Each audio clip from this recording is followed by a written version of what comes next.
Shoot. Alright.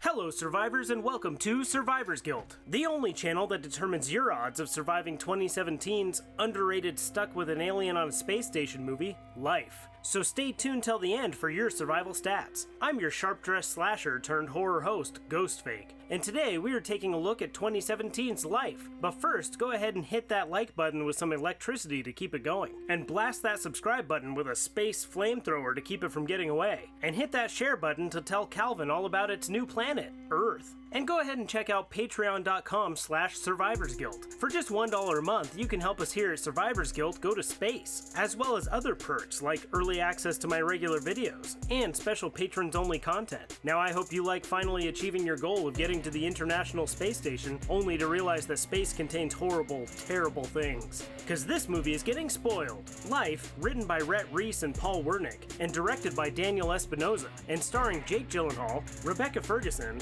Hiroyuki Sanada, Ariyon, Bakare, Olga, Dykhovichnaya, and Reynolds. Life is about a group of astronauts on the International Space Station in the near future who retrieve a sample of soil from Mars that includes a previously undiscovered life form that ends up wreaking havoc on the station and its inhabitants. We open up to the Pilgrim capsule hurtling through space before we cut over to the International Space Station, where we learn that the Pilgrim capsule was struck by some debris and veered off course, setting up a situation in which Rory Adams, played by Reynolds, must spacewalk and catch the capsule with an electronic arm. We here see Sho Murakami, played by Hiroyuki Sanada, Miranda North, played by Rebecca Ferguson, and David Jordan, played by Jake Gyllenhaal. And then we get introduced to Hugh Derry, played by Ariyon Bakare, and Ekaterina Golovkina, played by Olga Dykhovichnaya, as the crew works together to catch this rogue capsule in an intense opening scene. Cue Instagram!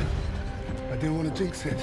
Cut to later where we see Hugh analyzing the samples taken from Mars before he discovers a single cell containing a nucleus, cytoplasm, and cilia, which he describes to the crew as they look on from a safe distance, as to not break quarantine. Hugh has Sho bring up the temperature in the box to see if they can get this thing to show some life. He then adjusts the atmosphere, lowering the oxygen and increasing the carbon dioxide, and then giving the bugger a little bit of glucose, which does the trick, waking the beast up from its slumber. Good job everyone, now kill it. We cut to a little bit later where the astronauts are giving an interview to the media on Earth and answering questions from children. Are you bringing the alien back to Earth? No, we're gonna keep it up here. We're gonna study it where it's safe. And we learn that Dr. David Jordan is on the verge of breaking the record for consecutive days in space, 473. And after being shown around the space station, we cut to Times Square where the kids are prepared to name this new life form. After our school, Calvin. Cut to sometime later when Dr. North is giving Dr. Jordan a checkup where we learn that Dr. Jordan prefers the isolation of space rather than the people on Earth, and also that he has been in space for so long that his muscles are atrophying at an alarming rate. And we also learn that Dr. Derry is paralyzed from the waist down. And how does he feel now? Like a bird. Cut to a day or so later when Dr. Derry is taking a look at Calvin, who has grown a lot over the hours, and he discovers that Calvin is pretty unique in the way its cells work. He notes that every cell of Calvin's can perform simultaneously as muscle, a nerve cell, and a photoreceptive cell, meaning that Calvin is at any time All muscle, all brain, all eye. and that it appears to not be afraid of them. And later as the crew are hanging out, huh? What? Get out of here, Gravity, you're drunk. We see that Sho has a wife on Earth who is giving birth to their first child. Do they have any idea who the father is? Shut up. Another one. Cut to day 25 when there's a breach in the lab, and it turns out that Hugh did not do all the checks that he was supposed to do before he left the lab the last time, and that this oversight caused the clamp failure, which then caused Calvin to become completely inactive. You killed Calvin. You bastards. The crew, not sure whether they killed Calvin, or that it went into some sort of hibernation state as a defense mechanism, they decide to try hitting it with a little electricity to wake it up. But upon Calvin's second dose of the miracle drug, electricity, it awakens and grabs onto Hugh's hand. The crew recognizes that Hugh's heart rate is skyrocketing, and Calvin is not letting go. So they tell Dr. Derry to relax a little bit, and the crew watches in horror as Calvin mangles Hugh's hand, causing him to pass out from the pain. Huh? What? Get out of here, Gravity, you're drunk. The crew, not wanting to break quarantine, continues looking on in horror as Calvin breaks out of the box. Calvin goes for the lab rat and quickly dissolves it? I don't know, ingests it? And Rory decides to break protocol and quarantine to get Dr. Hugh Derry out of the lab. But before Rory can escape, the now larger Calvin attaches itself to his leg, causing Dr. Jordan to close the door. Rory grabs an oxygen candle and breaks the glass to burn Calvin and get it off his leg. Rory asks for permission to kill it, and Commander Gyllenhaal grants it to him, and Sho tells him how to use the incinerator. Rory begins firing at Calvin and chasing it all over the lab. But when he loses sight of it, Calvin drops in on him and climbs into his mouth. And in one of the most brutal deaths of the movie, Rory removes his earpiece as Calvin ravages his insides,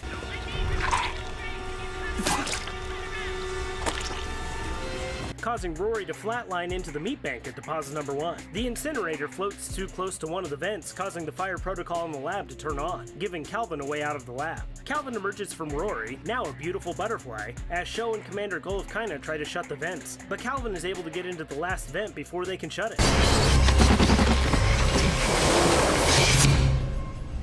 The crew, not knowing where Calvin went or is, send out a distress call before they lose communications, which means Commander Gyllenhaal has to go outside of the space station to re-establish them. The commander investigates the comms and realizes that they are overheated, which means that Calvin may have gotten into the coolant. The commander opens the coolant valve only to find out that it's bone dry. Dr. Derry postulates that maybe Calvin ate all the coolant before Calvin emerges from the valve and grabs onto the commander. Calvin searches for a way into the suit while the crew tries to talk her through it.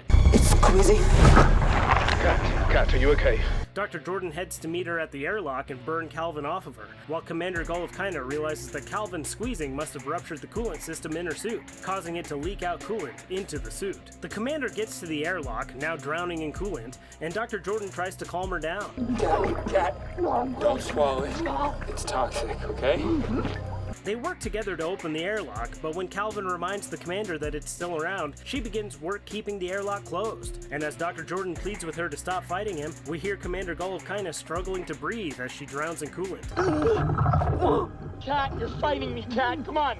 Drowning the commander into the meat bank at deposit number 2. The crew then try to jettison the bugger by using the thrusters, but burn up most of their fuel when they find themselves in a decaying orbit and need to get back into a stable orbit, thus allowing Calvin to get back into the station through one of the thrusters. Dr. Derry comes up with a plan that if they take away the oxygen from the rest of the station and just divert it to wherever they are, it might cause Calvin to go dormant. So the crew begins doing that while Calvin lurks somewhere in the station, and Dr. Derry starts acting funny, but he insists that he is fine. The crew then kills some time talking about death, and Dr. Derry mentions that Calvin doesn't hate them, but that he just wants to survive, and surviving means it has to kill them. He then passes out for a second, and when they wake him up, he says that he's sorry. I'm sorry. Before passing out again and flatlining. The remaining crew grabs a defibrillator and begin trying to revive him when Dr. North notices something. She takes a look at Dr. Derry's legs and realizes that Calvin at some point attached itself to his legs, and Hugh didn't know. Or he did know and didn't care. It's unclear, and that now it's been feeding off of his blood for some time. She hits Calvin with the defibrillator, which gets Calvin off of Dr. Derry's legs. Calvin chases Sho to the sleep chambers, and Sho climbs into one of them for protection. And with Calvin busy with Sho, Dr. North and Dr. Jordan visit Dr. Derry one last time, and they let him feel like a bird for one last time, and Dr. Derry flies into the meat bank at deposit number 3. And while Drs. North and Jordan sit around talking about how much they hate Calvin, they realize that Calvin is now showing up on the 3-dimensional map, meaning that he must have ingested Dr. Derry's monitor when he was munching on his legs. Drs. North and Jordan then use Dr. Derry's dead body to trap Calvin in an isolated chamber of the station. But just then, they notice a Soyuz spacecraft docking near that chamber. Dr. North explains that this is the final firewall, that if there were any issues with Calvin, Earth would send out a craft to push the space station into deep space to avoid Calvin reaching Earth. Sho, believing this to be a rescue, leaves the sleep chamber and heads to board the ship, and since the radios aren't working, they have no way of warning him. They head in his direction and let him know, only to find out that Calvin has already gotten into the Soyuz and deposited those 2 crew members into the meat bank at deposits 4 and 5. And when Sho tries to get away from the carnage, Calvin attaches itself to his leg and climbs up his body. Sho lets go of Dr. North, knowing that he's going to have to sacrifice himself to keep Calvin from getting to them, and Calvin begins whooping his ass. And when the seal completely breaks, it sucks Sho out of the station and into the meat bank at deposit number 6. Doctors North and Jordan head back into the station, just in time for the Soyuz to swing around and slam into the chamber. And when Dr. Jordan checks the computers, he finds out that all of that movement put them back into a decaying orbit, and they don't have enough fuel to get out of it, and that they have to think of something fast because their oxygen is leaking all over the place, and they'll only be able to sustain life for another couple hours, but they'll be entering Earth's atmosphere long before that. And although they wouldn't survive re-entry, Calvin probably would, and that's a risk that they cannot afford to take. They come up with an idea for them to lure Calvin to the escape pods and have Dr. North head back to Earth while Dr. Jordan takes Calvin and manually diverts his pod into deep space. Dr. Jordan finds Calvin and leads it to his pod, and he straps in and prepares for launch, while Dr. North does the same, just without the Calvin part. The two pods set out on their separate paths, while Calvin begins wrapping itself around Dr. Jordan. One of the pods enters Earth's atmosphere and lands in the ocean. Some fishermen head over to it and find none other than Dr. Jordan all cocooned up. Meanwhile, Dr. North is hurtling into deep space, definitely eventually hurtling Dr. North into the meat bank at deposit number 7, leaving the fishermen opening the pod, and the movie ends. So now, to find out, what are your odds of suffering survivor's guilt? This is where we take a look at our main characters and the death that surrounds them to determine your odds of surviving this movie. We start off our meat bank deposits with Rory Adams getting his insides ingested at deposit number 1 into the meat bank, followed by Commander Gyllenhaal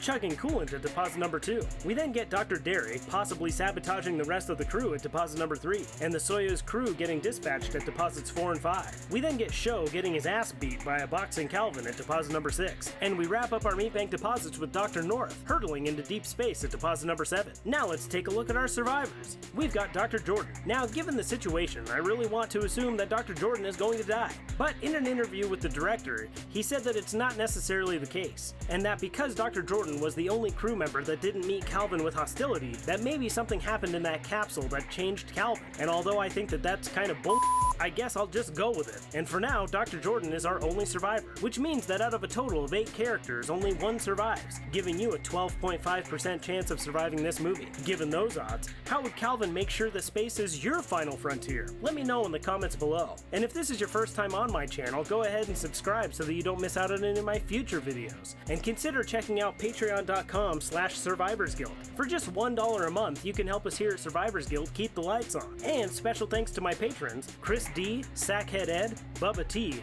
Max H, Macabre Python 18, Video Creep, Populio, Valentina P, James H, Mintrix, Brady D, Matthew, Vids for You, Mr. Nightmare Fuel, Megan H, Maxwell the Kaiju Man, and Lobotomite.